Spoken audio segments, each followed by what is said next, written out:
हम सभी को पता है कि गांधारी के श्राप के चलते जैसे ही द्वारका नगरी डूबी, श्री कृष्ण ने भी अपना देह त्याग दिया। पर क्या आपने कभी सोचा है कि श्री कृष्ण की प्रिय, उनके दिल के सबसे करीब राधा रानी की मृत्यु कैसे हुई? आखिर उनकी अंतिम इच्छा क्या थी और उन्होंने श्री कृष्ण से ऐसा क्या मांग डाला जो आज भी चर्चा का विषय है? ये एक ऐसी प्रेम कहानी है जो समय से भी परे है। ये वो बंधन है जो तन से नहीं, आत्माओं से जुड़ा हुआ है। तो दोस्तों, आज हम जानेंगे राधा रानी की मृत्यु का असली रहस्य और उनकी अंतिम इच्छा की अनसुनी मगर रोचक कथा जो आपको हैरान कर देगी। आज की वीडियो अत्यंत ही ज्ञानपूर्वक और प्रेरणादायक है, इसलिए इस कथा और इस रहस्य को समझने के लिए वीडियो को पूरा जरूर देखें, क्योंकि इस कथा को पूरा सुनने से आपका जीवन सफल हो जाएगा। तो चलिए इस रहस्यमयी कथा को शुरू करते हैं। लेकिन उससे पहले अगर आप चैनल पर नए हैं तो वीडियो को लाइक करके चैनल को सब्सक्राइब जरूर कर लें और कमेंट में लिखें राधे राधे बरसाने की वो पुरानी पगडंडियां जहां पर कभी श्री कृष्ण अपनी लीलाएं किया करते थे, आज भी वहां एक गूंज बाकी थी, प्रेम की, हंसी की, बांसुरी की और उस दुख की जिसने युगों से प्रेमियों को जिंदा रखा है। पर इस कहानी की शुरुआत ना तो बरसाने की उन गलियों से होती है और ना ही वृंदावन से। इस कथा की शुरुआत होती है एक कूंज से, जहां वृद्धा हो चुकी राधा अपने अंतिम समय की प्रतीक्षा कर रही थी। अब वह पुरानी वाली राधा नहीं रही, अब वह वृद्धा हो चुकी थी। उनका शरीर झुक चुका था, लेकिन आज भी उनका हृदय उसी किशोरी राधा का था जो केवल श्री कृष्ण के लिए धड़कता था। उनके चेहरे पर झुर्रियां आ चुकी थी, लेकिन आज भी जब कोई बांसुरी बजाता तो उनके चेहरे पर रौनक आ जाती, एक हंसी सी छा जाती, मानो पुरानी यादें ताजा हो गई हों। कृष्ण जब मथुरा छोड़कर चले गए, तब उनके वियोग में राधा ने ना तो किसी से विवाह किया और ना ही कहीं आश्रय लिया। वे अकेली ही वृंदावन के एक एकांत कुंज में रहने लगी। उनका दिनचर्या हर दिन सामान्य रहता था। वे सूर्योदय के साथ उठती और यमुना के तट पर जाकर जल अर्पण करती, जिसके पश्चात वे वापस कुटिया में लौट जाती और दिन भर श्री कृष्ण के आने का इंतजार करती, मानो उन्हें पूरा विश्वास हो कि श्री कृष्ण एक दिन उनसे मिलने जरूर आएंगे। गांव वाले राधा को साध्वी समझते थे, उन्हें उनके बारे में कुछ नहीं पता था। वे नहीं जानते थे कि वह कौन है और कहां से आई हैं, पर सभी को यह बात पता थी कि वह जो भी हो, वह अपना सब कुछ केवल और केवल श्री कृष्ण को मानती है। एक दिन राधा अपने दैनिक दिनचर्या के तहत यमुना के तट पर जल अर्पण कर रही थी। तभी उन्होंने अचानक आसमान की ओर देखा। हवा में सन्नाटा सा छा गया और उनके हृदय में एक कंपी सी दौड़ गई, मानो पूरा ब्रह्मांड उन्हें कुछ कहना चाह रहा हो। और उसी दिन शाम को वे अपनी कुटिया के बाहर तुलसी के पौधे के पास बैठ गई और उन्हें प्रणाम करते हुए कहा कि अब मेरे जाने का समय आ गया है, पर मैं यूं ही नहीं जाऊंगी। मैं तब तक नहीं जाऊंगी जब तक स्वयं श्री कृष्ण मुझे विदा न कर दें। राधा ने कहा कि मैं अपना देह तभी त्यागूंगी जब श्री कृष्ण अपने साक्षात रूप में मेरे सामने आएंगे और प्रेम से मेरा नाम पुकारेंगे। राधे, उनकी यह इच्छा सुनकर गांव वाले चौंक गए और सोच में पड़ गए कि आखिर इतने बड़े राजा इस वृद्ध महिला से मिलने क्यों आएंगे। पर किसी ने भी राधा की भक्ति पर संदेह नहीं किया, क्योंकि उन्होंने जीवन भर सिर्फ प्रेम की परिभाषा को जिया था। उनके मन में श्री कृष्ण का अद्भुत प्रेम था और दूसरी तरफ द्वारका में बैठे श्री कृष्ण, जिनके पास सब कुछ था, पर फिर भी उनका दिल आज सूनापन झेल रहा था। कहते हैं ना कि सब कुछ पाकर भी आदमी के पास कुछ नहीं होता। आज श्री कृष्ण की हालत भी वैसी ही थी, लेकिन उन्हें अब अंदर से एक खिंचाव सा महसूस हो रहा था। उन्होंने अपनी आंखें बंद की और राधा की पुकार उनके कानों में गूंज पड़ी। इस पल श्री कृष्ण की आंखों में आंसू थे, पर हृदय में सुकून। उन्होंने तुरंत सब कुछ छोड़कर उसी पल एकांत कुंज की ओर प्रस्थान किया, जहां राधा रानी उनका इंतजार कर रही थी। जब श्री कृष्ण वहां पहुंचे तो राधा कुटिया के बाहर तुलसी के पेड़ के पास बैठी हुई थी। उनकी आंखें बंद थीं और वे ध्यान में लीन थीं। कृष्ण ने धीरे से कहा, राधे। यह शब्द सुनकर राधा की आंखें खुली और उनके चेहरे पर एक चमक छा गई। उनकी आंखों में वह प्रेम था जो ना कहा जा सकता था और ना ही छुपाया जा सकता था। राधा मुस्कुराई और श्री कृष्ण से कहा, प्रभु, अब मेरे जाने का समय आ गया है। अब मेरी आत्मा केवल विश्राम चाहती है। यह सुनकर श्री कृष्ण ने राधा का हाथ थाम लिया। अब राधा की सांसें धीरे धीरे धीमी होने लगी और उन्होंने वहीं तुलसी के पेड़ के नीचे अपने प्राण त्याग दिए। किंतु यह अंत नहीं था। इसी पल वह रहस्य ने जन्म लिया जिसे सुनकर आप चौंक जाएंगे। राधा की आत्मा को तो मोक्ष मिल गया, पर उनके आखिरी शब्द अब भी श्री कृष्ण के कानों में गूंज रहे थे। राधा ने अपने अंतिम पलों में कहा था, प्रभु, जब इस धरती से प्रेम का अर्थ मिटने लगेगा तब मैं फिर लौटूंगी, मुझे फिर जन्म लेना होगा, क्योंकि प्रेम जीवन का प्रमुख हिस्सा है और उसे मिटने नहीं दिया जा सकता। जहां राधा ने अपनी देह त्यागी थी, वहां एक नया पौधा उगाया जो तुलसी से भी अधिक उज्जवल था, मानो कोई स्वर्गीय पौधा हो। गांव के लोग ऊ से राधा वृक्ष के नाम से पुकारने लगे और वहां पूजा पाठ करने लगे, पर किसी को नहीं पता था कि उस पौधे के नीचे एक रहस्य पल रहा था। वह रहस्य था राधा के पुनर्जन्म का, जो आपको चकित कर देगा। कई युग बीतने के बाद जब प्रेम का मूल्य घटने लगा और लोग सिर्फ वासना में डूबने लगे, तब बरसाने से कुछ दूर एक साधारण किसान के घर में एक कन्या का जन्म हुआ। उसका नाम ललिता रखा गया, पर यह कोई साधारण कन्या नहीं थी। वह बिना किसी के सिखाए ही बांसुरी की मधुर धुन बजा लेती थी। उसकी बांसुरी की आवाज सुनते ही पेड़ों के पत्ते हिलने लगते और पक्षी झूम उठते। गांव के लोग कहने लगे कि यह कोई साधारण लड़की नहीं, बल्कि किसी देवी का अवतार है। वे कहते कि इसे देखकर राधा की याद आ जाती है। ललिता जब 7 साल की हुई तो एक दिन वह यमुना के किनारे बैठी थी। उसी वक्त एक संत वहां से गुजरे। उन्होंने ललिता को देखा और जब उसकी आंखों में झांका तो वे मंत्रमुग्ध हो गए। उन्होंने कहा, वही आंखें, वही चंचल मुस्कान। राधा, तुम लौट आई। ललिता को अक्सर सपने में एक सुंदर श्याम वर्ण पुरुष दिखाई देता, जो कोई और नहीं बल्कि श्री कृष्ण ही थे।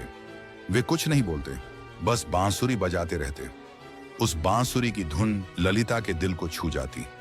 एक दिन ललिता ने अपनी मां से पूछा, मां, यह प्रेम क्या होता है? मां ने जवाब दिया, तू अभी बच्ची है, तुझे प्रेम का क्या पता?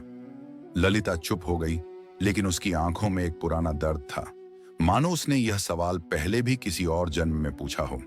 जब ललिता 13 साल की हो गई तो एक दिन वह यमुना तट के पास बैठकर बांसुरी बजा रही थी कि तभी अचानक उसकी बांसुरी से अलग धुन निकलने लगी। वही धुन जो श्री कृष्ण उनके सपनों में आकर बजाया करते थे। अचानक वहां की जमीन थोड़ी सी फटी और एक मूर्ति सी दिखाई दी। ललिता ने उस मूर्ति को निकाला। वह मूर्ति एक स्त्री की थी जिसने बांसुरी पकड़ी हुई थी। जैसे ही ललिता ने उस मूर्ति को अपने हाथ में उठाया, उस मूर्ति से एक दिव्य आवाज निकली जिसने कहा, तुम लौट आई। राधे ललिता चौंक गई। आखिर यह कौन थी और क्यों उसका नाम राधे पुकारा जा रहा था? तो चलिए जानते हैं अब आगे की कथा, जो और भी रोमांचक और रहस्यमयी है। लेकिन उससे पहले अगर वीडियो अच्छी लग रही हो तो इसे लाइक करके कमेंट में राधे कृष्ण जरूर लिखें। उस दिन के बाद ललिता का व्यवहार बदलता जा रहा था। अब वह गहराइयों में सोचने लगी थी। वह जानना चाहती थी कि वह कौन है और उसका जन्म क्यों हुआ है। आखिर क्यों उसे प्रेम और कृष्ण जैसे शब्द इतना आकर्षित करते हैं। उसी दौरान एक संत हिमालय से कई वर्षों की तपस्या कर बरसाने लौट रहे थे। जब उन्होंने ललिता को देखा तो वे स्तंभ रह गए। वह बोले, युगों पहले मैंने यही आंखें राधा की देखी थी। कन्या, तुम इस युग की नहीं हो, तुम्हारा जन्म किसी उद्देश्य से हुआ है। ललिता ने पूछा, कौन सा उद्देश्य? तब उस तपस्वी संत ने अपनी आंखें बंद कर जवाब दिया, अभी के युग में प्रेम केवल एक शब्द बनकर रह गया है। तुम्हें उसे फिर से जीवन बनाना है। अब बरसाने की गलियों में एक नई कथा जन्म लेने वाली थी कि यदि तुम्हारा प्रेम सच्चा है तो अगली पूर्णिमा की रात तक ललिता अपनी आंखों पर पट्टी बांध लेगी और वह बिना देखे और बिना सुने तुम्हें ढूंढ निकालेगी। यदि वह इसमें असफल हो जाती है तो दोनों को फिर से युगों युगों के लिए बिछड़ना होगा। अनंत आनंद यह सुनकर मौन रह गए, पर ललिता ने बड़े ही प्रेम पूर्वक और शक्ति से कहा, मुझे आपकी यह शर्त मंजूर है। पूर्णिमा की रात पास आ रही थी। यह परीक्षा ललिता के लिए केवल एक शर्त नहीं थी, बल्कि उसके प्रेम और संयम की लड़ाई थी। वह खुद भी यह जानना चाहती थी कि क्या बिना देखे सिर्फ मन और आत्मा से प्रेम किया जा सकता है या नहीं। अब उसने अपने नेत्रों पर पट्टी बांध ली और कसम खाई कि वह अब किसी को नहीं देखेगी जब तक उसकी आत्मा उसे स्वयं श्री कृष्ण को ना दिखा दे। लोगों ने जब उसे ऐसा करते देखा तो वे उसका मजाक उड़ाने लगे कि आजकल की कन्याओं को तो सिर्फ नाटक करना आता है। लेकिन कुछ ऐसे भी थे जिन्होंने उसके इस प्रयास की तारीफ की और उसे हिम्मत दी और बोले, हे राधे, तुम इस युग में जरूर प्रेम को जीत दिलाओगी। उधर दूसरी ओर अनंतानंद एक सुनसान गुफा में ध्यान मग्न बैठे थे। वे केवल एक ही शब्द दोहरा रहे थे, राधे वे ना कुछ खा रहे थे ना पी रहे थे। उनके शिष्य इस दृश्य को देखकर घबरा गए और बोले, गुरुदेव, यदि ऐसे ही चलता रहा तो आप जीवित नहीं बचेंगे। तब अनंतानंद ने मुस्कुराते हुए उत्तर दिया, मेरे प्राण तो केवल राधे में बसते हैं। इतना कहकर उन्होंने अपने शिष्यों को आदेश दिया कि यदि ललिता उनके बारे में पूछे तो उसे ना उनका चेहरा बताया जाए, ना ही उस स्थान का पता दिया जाए जहां वे ध्यान कर रहे हैं। वे भी जानना चाहते थे कि क्या इस युग में भी राधा केवल अपनी आत्मा की पुकार से उन्हें ढूंढ पाएगी। इधर ललिता अपनी आंखों पर पट्टी बांधे गांव गांव भटक रही थी। वह अनेक साधुओं से मिलती और पूछती, क्या आप अनंतानंद हैं? पर उसे कुछ हासिल नहीं हो रहा था। कुछ साधुओं ने तो यहां तक झूठ बोलने की कोशिश की कि मैं ही अनंतानंद हूं, पर ललिता का हृदय उन्हें पहचान जाता। उनकी आवाज में वह नहीं था, ना ही वह तेज था जो केवल आत्मा से पहचाना जा सकता था। एक बार एक साधु उनके पास आया जिसमें गजब का तेज था और जिसकी वाणी अत्यंत मधुर थी। उसने ललिता से कहा, मैं ही अनंतानंद हूं। यह सुनकर ललिता एक पल के लिए डगमगा गई, पर तुरंत ही उसे एहसास हो गया और उसने उस साधु से कहा, आप में तेज तो काफी है, पर आप वह आत्मा नहीं है जिसकी मुझे तलाश है। उसी क्षण उस साधु ने अपना भेष बदल लिया। दरअसल वह कुरंगनाथ ही था जिसने भ्रम फैलाने के लिए ऐसा किया था। अब कुरंगनाथ ने क्रोध में कहा, तू अब तक नहीं टूटी, आखिर किस प्रेम की बात करती है तू? इतना सुनकर ललिता ने कहा, मेरा प्रेम इस युग के बंधनों से मुक्त है जिसे शब्दों में समझाना असंभव है। इतना सुनकर कुरंगनाथ वहां से चला गया। अब ललिता उस गुफा के पास पहुंच चुकी थी जहां अनंतानंद ध्यान मग्न थे। ललिता धीरे धीरे गुफा के अंदर गई और अंत में उसे वहां किसी के होने का आभास हुआ जिससे दिव्य तेज निकल रहा था। ललिता ने उन्हें पहचान लिया और उनके पास जाकर अपनी बांसुरी उनके पैरों में रख दी और कहा, मैं आपको देख नहीं सकती, पर मेरा हृदय काफी जोर से धड़क रहा है। क्या आप वही हैं जिनकी मुझे तलाश है? अनंतानंद ने बांसुरी उठाई और उसे बजाया, वही धुन जो ललिता को यमुना तट और अपने सपनों में सुनाई देती थी। फिर अनंतानंद ने उसकी पट्टी खोली और कहा, राधे, इस बार भी तुमने मुझे तन से नहीं, केवल अपने मन और आत्मा से पहचान लिया। वे दोनों रो पड़े। उनकी आंखों में कई सालों की थकान थी जो अब मिट रही थी। तभी वहां एक साधु आए और उन्होंने कहा, राधा और कृष्ण, तुम्हारा प्रेम संपूर्ण तभी माना जाएगा जब यह समाज इसे स्वीकार करेगा। जब इस समाज के सामने तुम्हारा प्रेम सत्य और पवित्र सिद्ध हो जाएगा, तभी तुम्हारा मिलन सफल होगा। राधा ने कहा, प्रेम तो किसी समाज के बंधन से मुक्त होता है, उसे किसी के प्रमाण की जरूरत नहीं। लेकिन तभी अनंतानंद ने उसे समझाते हुए कहा, राधे, अब युग बदल गया है, अब यह समाज प्रेम की परिभाषा भूल चुका है। इतना कहकर अनंतानंद ने उस साधु से पूछा, आप ही बताइए कि हमें क्या करना होगा। उस साधु ने कहा, तुम्हें इस राज्य की राजसभा में सभी के सामने अपने प्रेम को स्वीकारना होगा।